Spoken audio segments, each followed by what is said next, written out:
I was reviewing a client's tax documents when my phone buzzed. Family group chat. Adrian. Big news coming soon. Can't say what yet, but it's massive. Mom immediately. So proud of you, honey. We knew you'd make it big. Dad. That's my son, always reaching for the stars. I put my phone face down and went back to work. That night was the monthly family dinner. I showed up at 6:30, still in my work clothes, khakis and a button-down that had seen better days. Adrian arrived 20 minutes late in a charcoal suit that probably cost more than my monthly rent. New watch too. Gold. Flashy. Sorry, he hugged Mom. Client call ran late. You know how it is. Dad stood up to shake his hand. No apologies necessary. Business waits for no one. We sat down. Mom brought out lasagna. Adrian dominated the conversation immediately. So I just got back from Miami. Unbelievable networking opportunities down there. Met with some serious players, crypto guys, tech investors, people moving real money. How exciting, Mom beamed. Tell us everything. Can't share details yet, NDAs, you know. But let's just say I'm positioning myself for something big. Really big. Dad nodded approvingly. That's how you build wealth, connections. Adrian understands that. I ate my lasagna quietly. Vincent, Mom finally acknowledged me. How's work? Fine, busy season coming up. Still doing taxes? Adrian asked with a slight smirk. Forensic accounting. I investigate financial discrepancies for… Right, number stuff. Adrian waved his hand dismissively. Hey, actually, I wanted to talk to you about something. Here we go. I've got an investment opportunity, ground floor. Can't miss. I need $50,000 to secure my position. I set down my fork. $50,000? Yeah, I'll triple it in 6 months. Quadruple, maybe. This is the kind of deal that changes lives. What's the investment? Crypto fund. Very exclusive. You need an invitation to even get in the door. I've got connections with the founders. Which crypto? It's proprietary. They're not public yet. That's why the returns are so high. So you want $50,000 for a proprietary crypto fund that isn't public and you can't provide details about? Adrian's smile tightened. It's called an NDA, Vincent. Non-disclosure agreement. Ever heard of one? I'm familiar. I'm asking what you can tell me. Structure, timeline, risk assessment. Jesus Christ, you sound like a textbook. This is why you'll never make real money. You overthink everything. Mom cut in.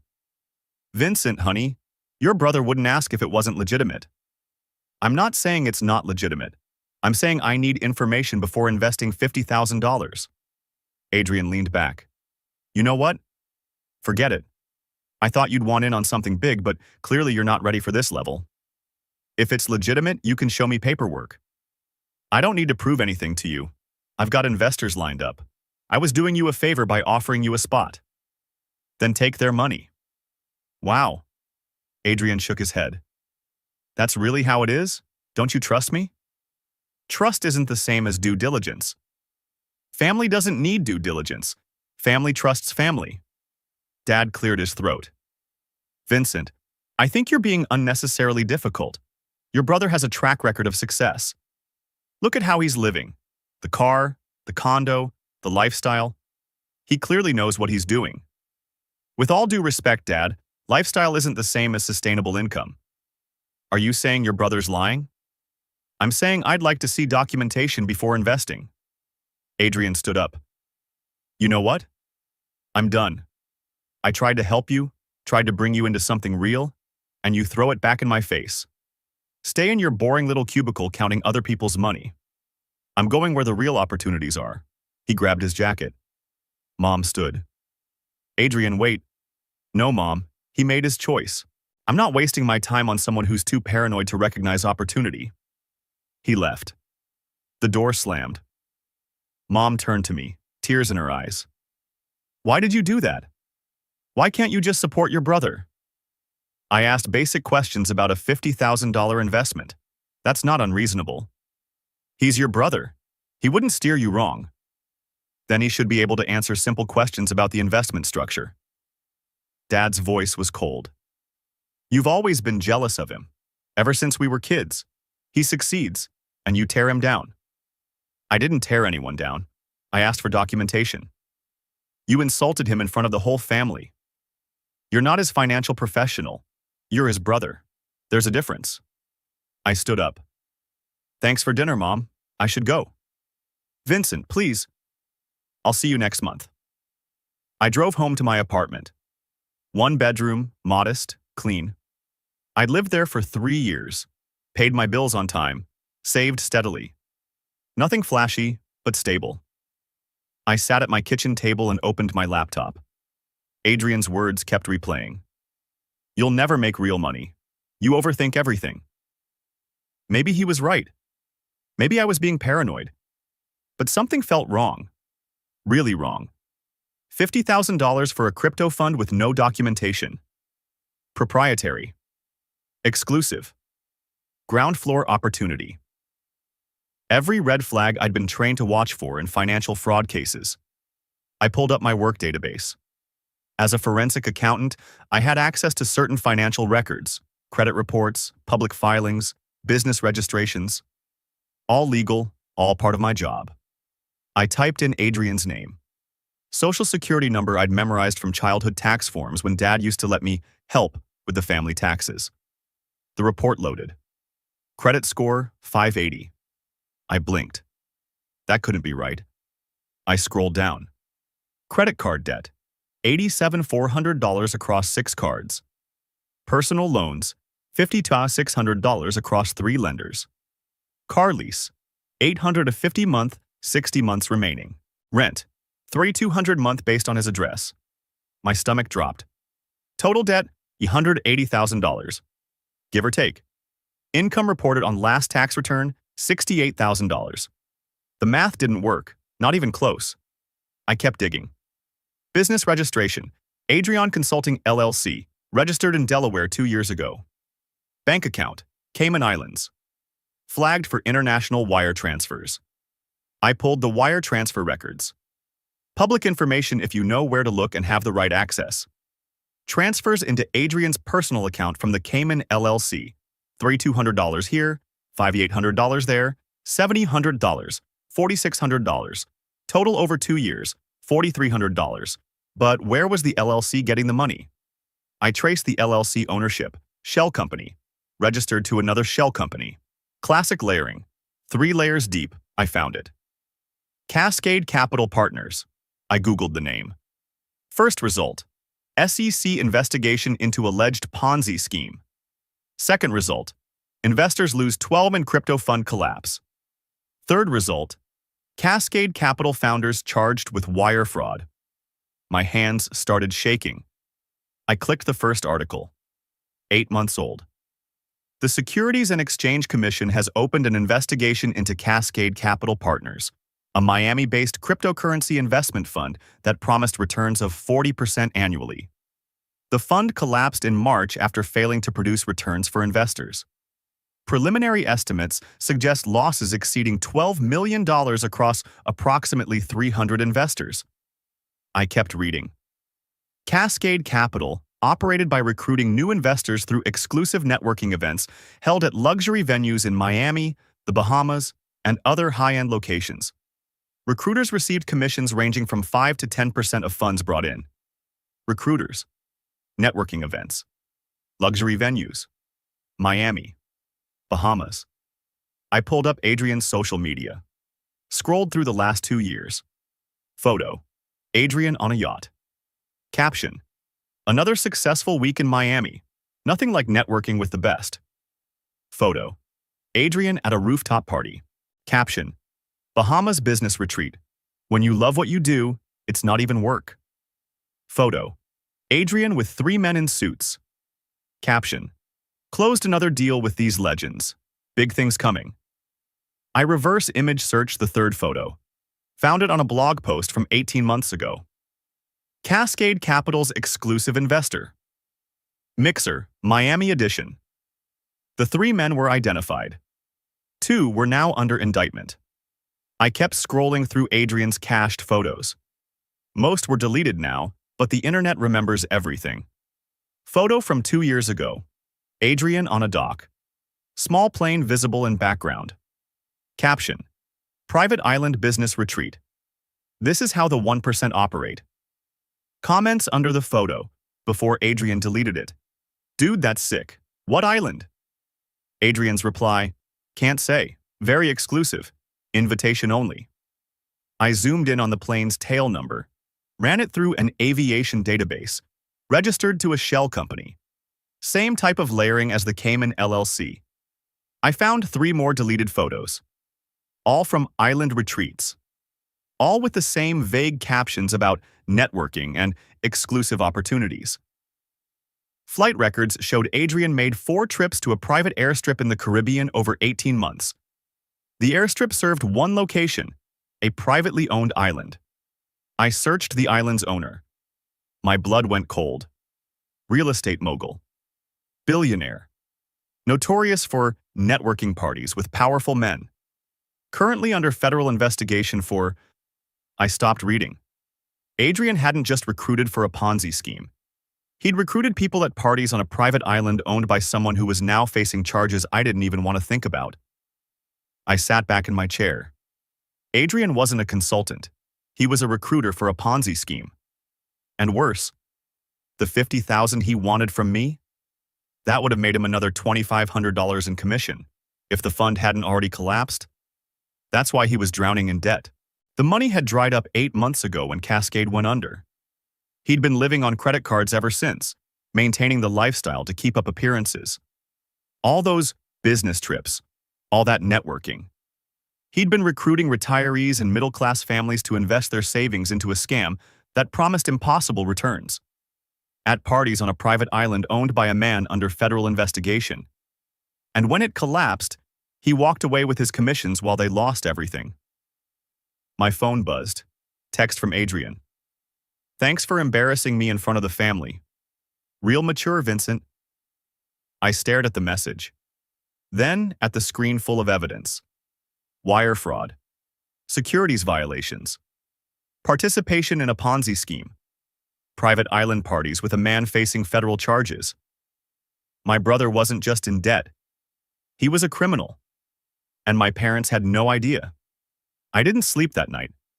Just sat at my kitchen table staring at the evidence spread across my laptop screen. Flight logs. Wire transfers. Deleted photos. SEC filings. By 3 a.m., I'd documented everything. Created a timeline. Cross-referenced dates with Adrian's social media posts and the Cascade Capital investigation. The pattern was clear. Adrian had made 4 trips to that island. Each trip corresponded with a spike in wire transfers to his account.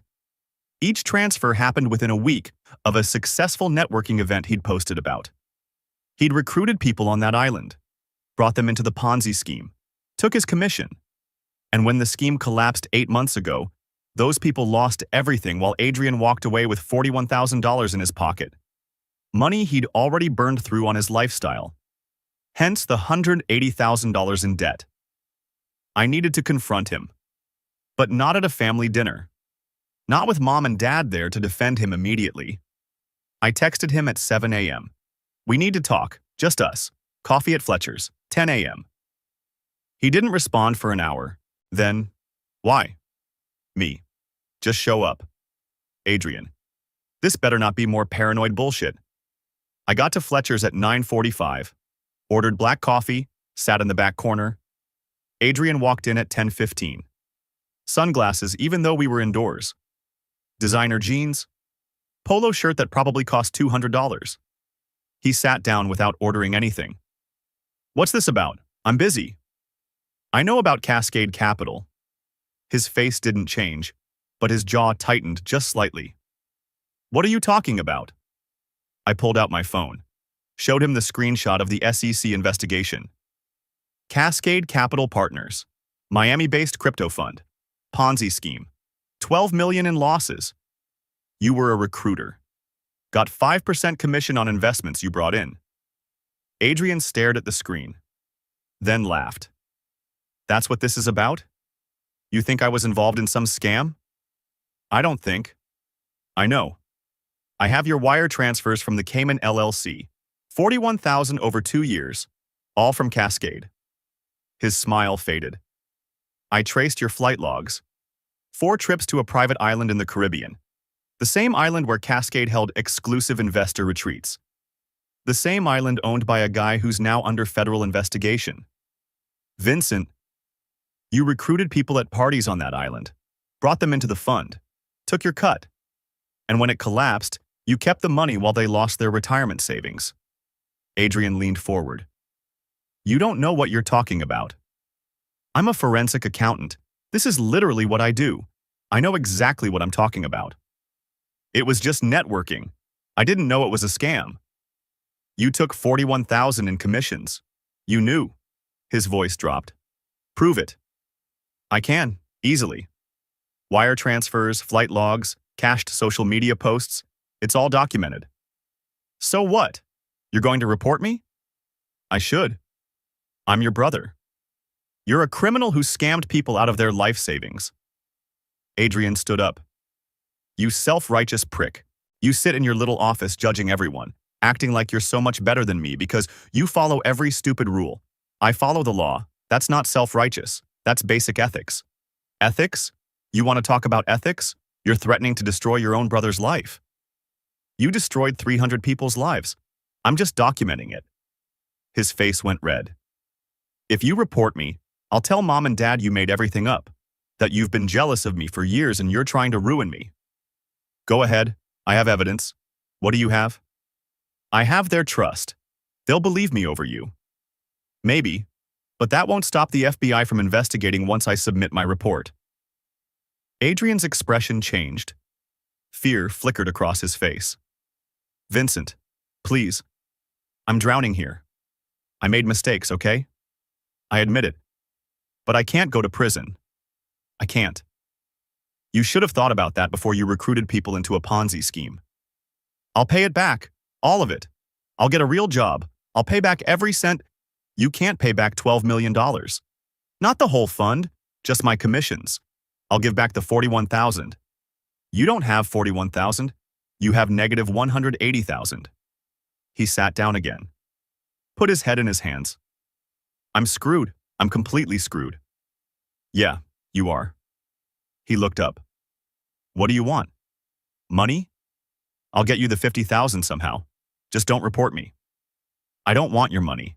I want you to face consequences. Please, I'm begging you. I'll do anything. I stood up. I'll think about it. But Adrian, stop lying. Stop recruiting. And figure out how to live within your means before you destroy yourself completely. I left him sitting there. Drove home with my hands shaking on the steering wheel. I needed to tell Mom and Dad. They deserved to know what their golden child had been doing. But I knew how that conversation would go. They'd defend him. Blame me. Say I was jealous or paranoid or making it up. Still, they needed to know. I called Mom that afternoon. Vincent, I'm so glad you called. I've been worried about you since last night. Mom, I need to talk to you and Dad. About Adrian. It's important. Oh, honey. If this is about the investment thing, Adrian feels terrible. He didn't mean to pressure you. It's not about that. Can you and Dad come over tonight? Or I can come there. What's this about? I'll explain when I see you, but it's serious. Pause. You're scaring me. I don't mean to. I just need you both to hear this. They came over at 7. Mom brought cookies, like this was a social visit. We sat in my living room. Dad looked uncomfortable in my second-hand armchair. So, Dad said, what's this about? I opened my laptop, pulled up the files I'd organized. Adrian's in trouble, serious trouble, and I need you to listen to everything before you react. Mom's face went pale. Is he sick? Did something happen? He's not sick, but he's involved in something illegal. That's ridiculous. Mom, please, just listen. I showed them everything. The credit report, the debt, the Cayman LLC, the wire transfers, the Cascade Capital investigation, the flight logs to the private island. They sat in silence. I showed them the cached photos. Adrian on the dock with the plane. The comments about exclusive, and invitation only. I showed them the SEC filings, the charges against Cascade's founders, the $12 million in losses. When I finished, the silence was deafening. Mom's hands were shaking. This can't be real. Adrian wouldn't. He's not. I confirmed everything, multiple sources. It's real. Dad's voice was flat. You're telling us our son was recruiting people into a Ponzi scheme? Yes. At parties on a private island? Yes. And you have proof of this? All of it. Mom started crying. How could he? How could he do this to people? I don't know. Dad stood up, paced to the window, looked out. What are you going to do? He asked quietly. I don't know yet. That's why I'm telling you first. He turned around. Vincent, he's your brother, our son. We can't let this destroy him. Dad? No, listen. Yes, he made mistakes, terrible mistakes. But turning him in? That's not going to help anyone. The investors already lost their money. Putting Adrian in prison won't bring it back. It's not about bringing it back. It's about consequences, about accountability. Mom wiped her eyes. Vincent, please. There has to be another way. We can help him pay back his debts, get him into therapy, make sure he never does anything like this again. Mom, he recruited people at parties on a private island owned by a man under federal investigation. This isn't a mistake. This is criminal behavior. He's still our son. And those investors were people's parents, their grandparents, people who trusted him and lost everything. Dad's voice got hard. What do you want from us, Vincent? You want us to disown him? Turn our backs on our own son? I want you to acknowledge what he did was wrong, really wrong, and that he needs to face consequences. We acknowledge it's wrong, but family protects family. That's what we do. Even when family commits fraud? Even then. We help him make it right. We don't destroy him. I looked at both of them. Saw the desperation in Mom's eyes, the stubbornness in Dad's expression. They weren't going to help me. They were going to protect Adrian, no matter what. I need to think about what to do next, I said. Vincent, promise us you won't report him, Mom said. Please, just give us time to figure this out as a family. I can't promise that. He's your brother. He's a criminal who hurt innocent people. Brotherhood doesn't erase that. Dad stepped closer. If you report him, you're choosing strangers over your own family. Is that really what you want? I'm choosing what's right. What's right is protecting your family. No, what's right is holding people accountable for the harm they cause. Mom stood up. Then you're not the son I raised. The Vincent I raised would never betray his own brother like this. That hit harder than I expected. The Vincent you raised wouldn't have become a forensic accountant if he didn't care about financial crimes. This is different. How? How is it different? She didn't answer, just grabbed her purse. Gerald, we're leaving. I can't be here right now. Dad followed her to the door, turned back. If you report him, Vincent, don't expect us to forgive you. This family will never be the same. It's already not the same, Dad. You just don't want to admit it. They left. I sat alone in my apartment, surrounded by evidence of my brother's crimes, abandoned by my parents for refusing to cover it up. My phone buzzed. Text from Aunt Diane. Monica just called me crying. Said something about Adrian being in trouble and you threatening the family. What's going on? I called her. Explained everything. When I finished, she was quiet for a long moment. Vincent, what does your gut tell you to do? Report it. People were hurt. He should face consequences. Then do it. Mom and Dad will never forgive me. Maybe not, but you'll be able to sleep at night. Can you say the same if you cover this up? No. Then you have your answer. After we hung up, I sat at my kitchen table for 2 hours, staring at the evidence, thinking about Adrian, about my parents, about 300 investors who'd lost everything, about what was right versus what was easy. At midnight, I made my decision. I opened a new document and started typing. Report of Financial Crimes. Adrian Morrison. Submitted to FBI Financial Crimes Division. My hands didn't shake this time. They were steady. Because I knew for the first time in my life I was doing something that actually mattered. even if it cost me everything. I submitted the report at 2 a.m. Detailed documentation, wire transfers, flight logs, cached social media posts, SEC filings. Everything cross-referenced and time-stamped.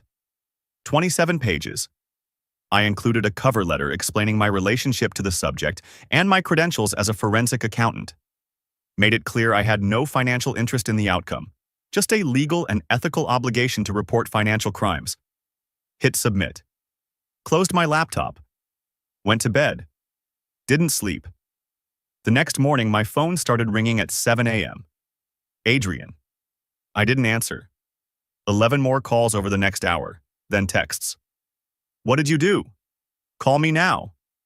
Vincent, I swear to God if you reported me. You're destroying my life. How could you do this to me? I blocked his number. Mom called. Dad called. I sent them both to voicemail. Then Aunt Diane texted, "How are you holding up?" Me. "Okay, did it last night?" Diane. "Proud of you. This won't be easy, but you did the right thing." Me. "Doesn't feel right yet." Diane. "It will, eventually." 2 weeks of silence.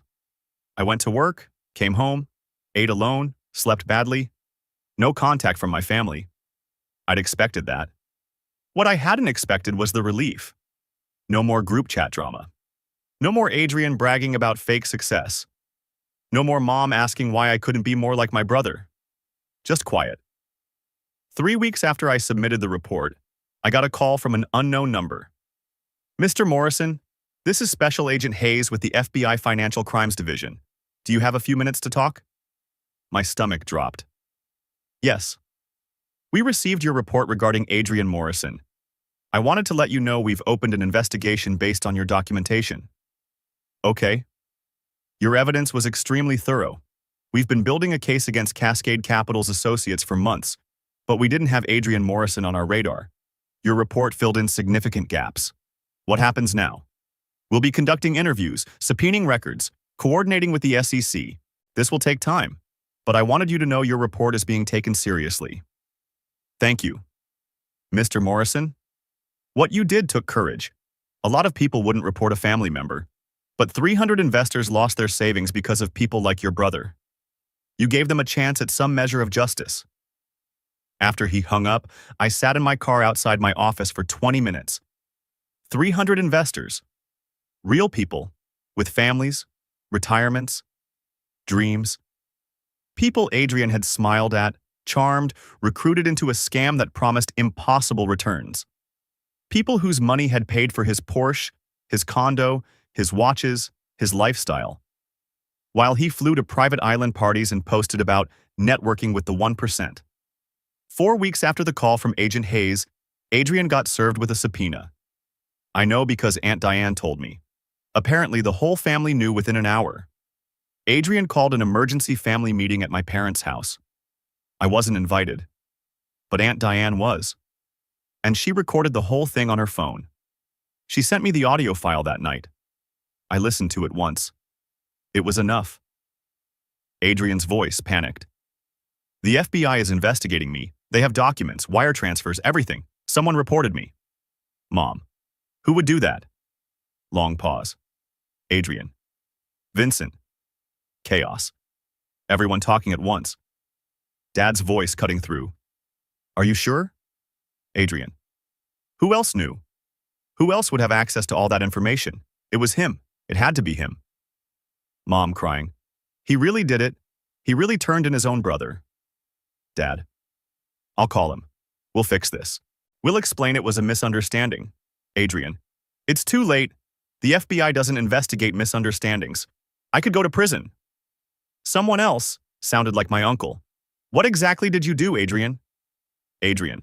"I didn't do anything. I was just networking, connecting people with investment opportunities."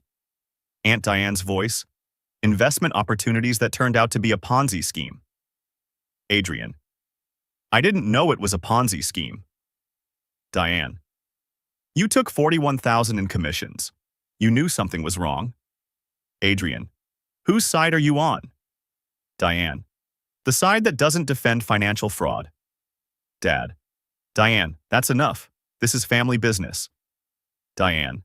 Then maybe your family should stop committing crimes. The audio ended there. Diane had left. She texted me after, "They're circling the wagons, blaming you for everything. Thought you should know." Me. "Thanks for standing up for me in there." Diane. "Someone had to. For what it's worth, half the room looked uncomfortable. They just won't say it out loud." 2 months after the subpoena, the family made their position official. Group text from Dad, to everyone except me, but Aunt Diane forwarded it.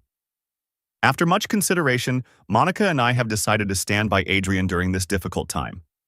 He made mistakes, but he's our son, and we believe in forgiveness and family unity. Anyone who can't support this decision needs to examine their own priorities. Cousin Lisa replied, "So we're just supposed to ignore that he scammed people?" Dad, "We're supposed to support our family. That's what families do."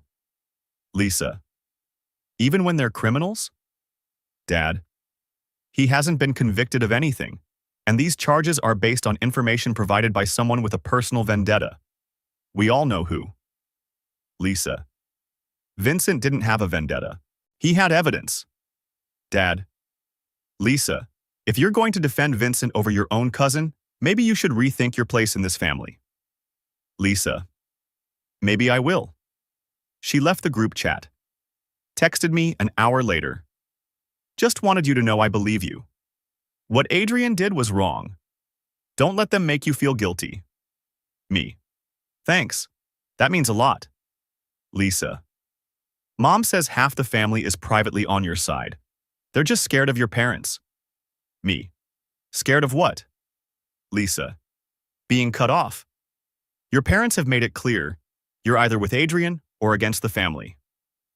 3 months after my report, the indictment came down.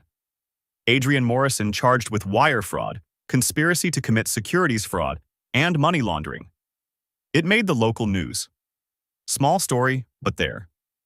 Local man charged in connection to 12 million Ponzi scheme. My phone exploded. Dozens of messages from people I'd gone to high school with, college classmates, former co-workers. "Is this your brother? I can't believe this. Did you know?" I didn't respond to any of them, but I did get one message that mattered. From a number I didn't recognize. "Mr. Morrison, this is Janet Keller. You don't know me, but my husband and I lost $87,000 to Cascade Capital, our retirement savings. When I saw your brother's name in the indictment, I looked you up. Found out you're the one who reported him. I wanted to say thank you. People like you give me hope that someone still cares about what's right." I read that message 5 times. Saved it. Printed it out and put it in a frame on my desk at work. The arraignment was scheduled for early December. Mom called me the day before. First time she'd called in 4 months. I almost didn't answer. But something made me pick up. "Vincent, it's Mom." "I know. We need to talk. About tomorrow. About the arraignment." "What about it?" "We're all going. To support Adrian. We'd like you to be there too." "Why would I be there?" "Because he's your brother.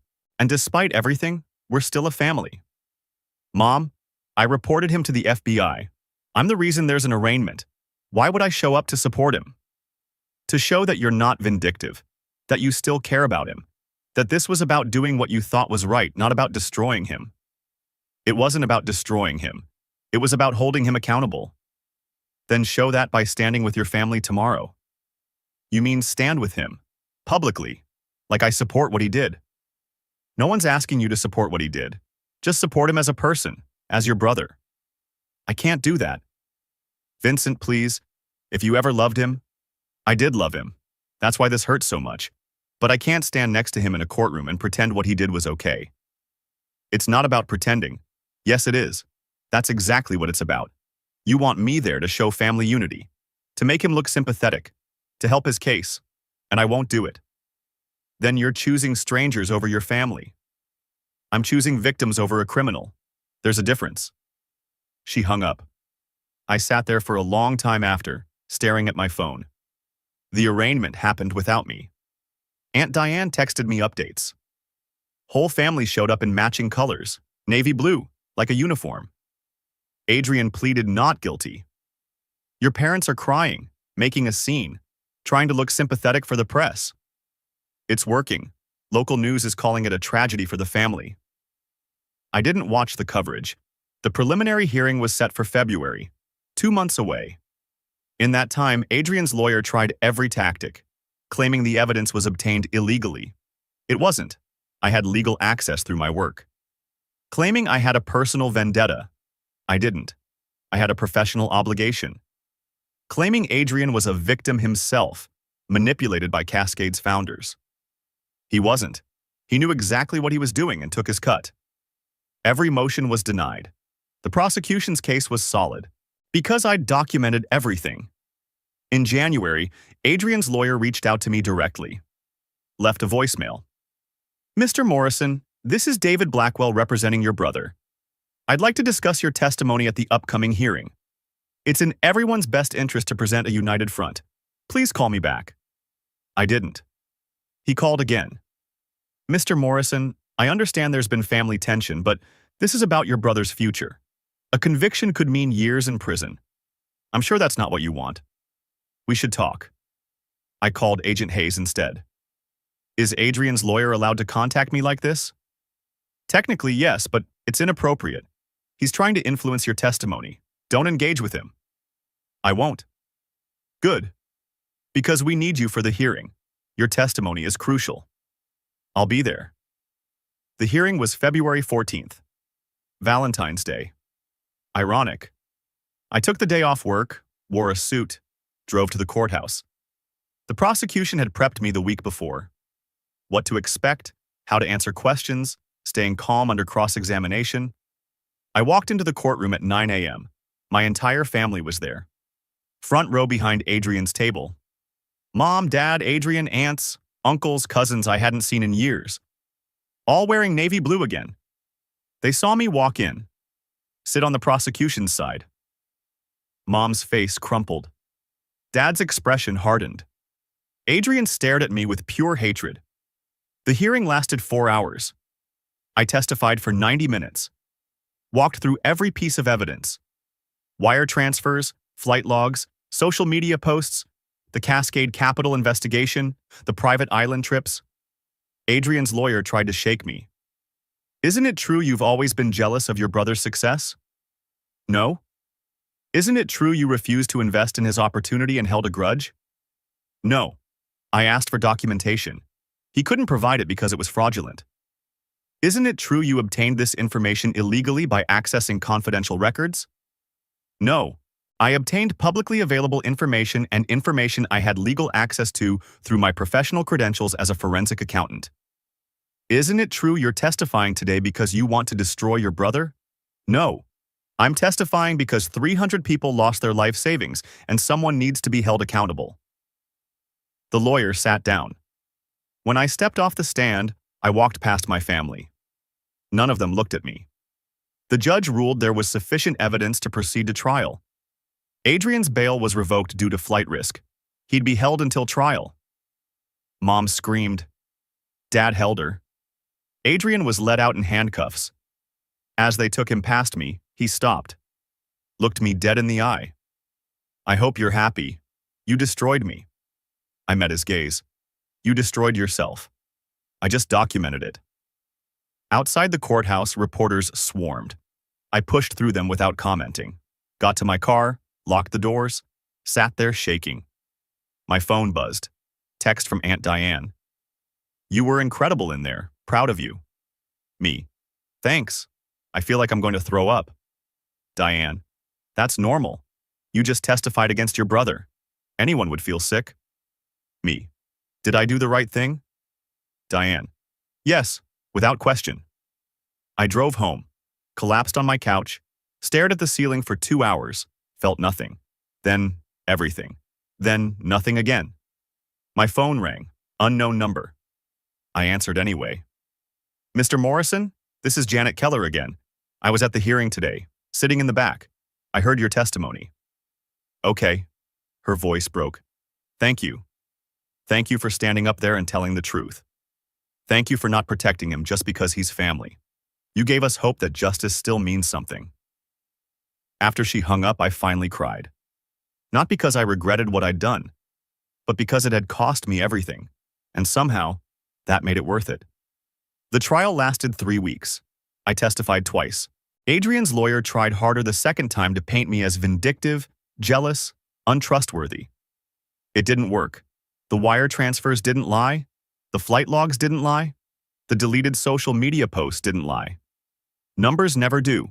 The jury deliberated for 6 hours. Guilty on all counts. Sentencing was set for 2 weeks later. I didn't attend. Aunt Diane sent me updates.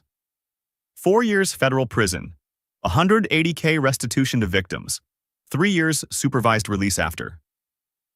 Adrian had cried. Begged the judge for mercy. Said he'd made mistakes but didn't deserve to lose his whole life. The judge reminded him that 300 people had lost their life savings. That felt like losing whole lives too. He was remanded immediately. Mom and Dad left the courtroom devastated. Didn't speak to reporters. Just got in their car and drove away.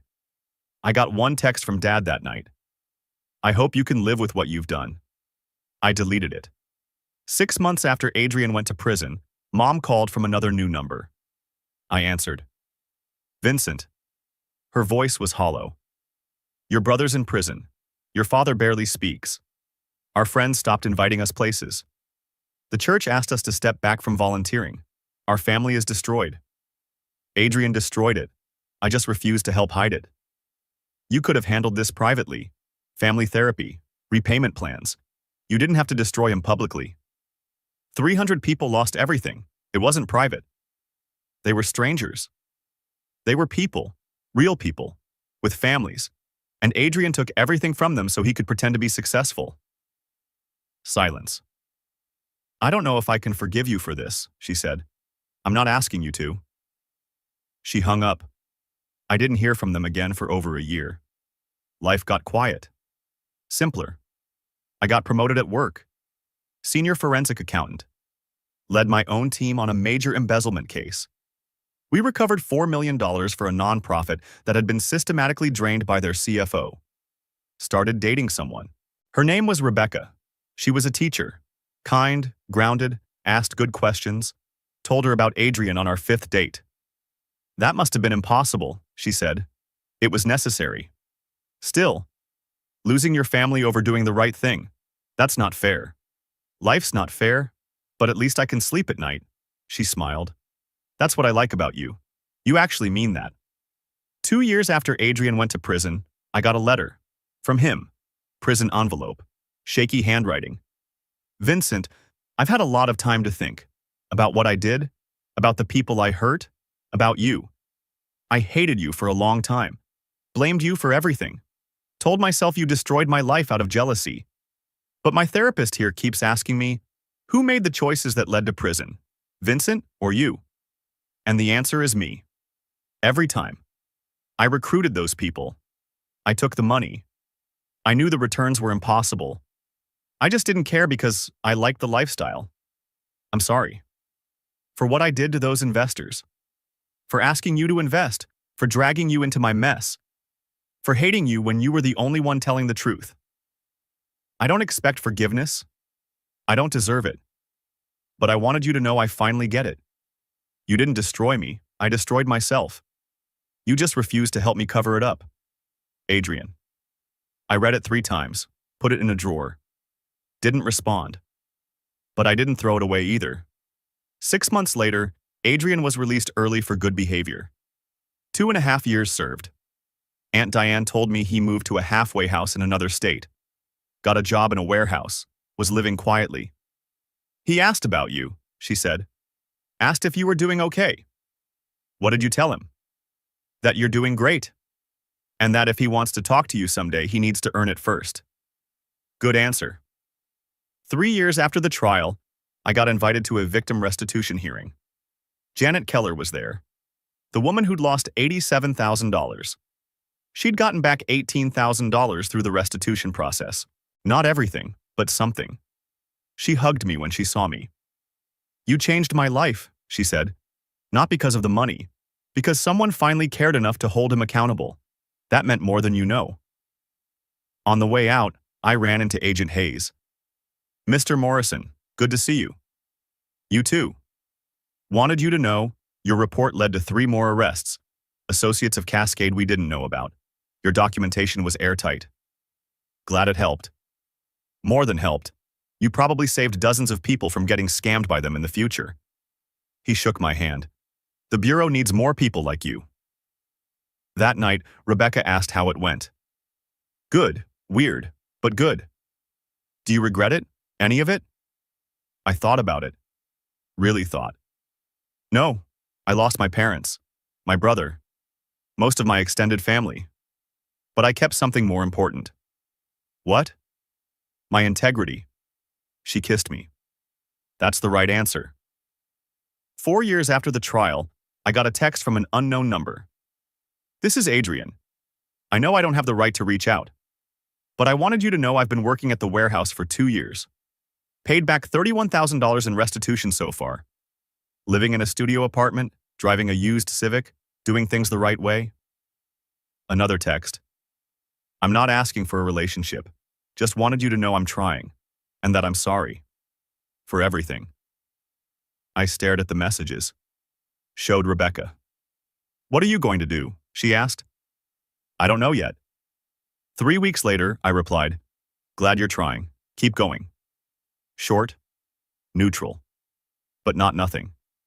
He didn't respond, didn't push, just left it alone. That felt right. 5 years after the trial, my parents called. Both of them. Together.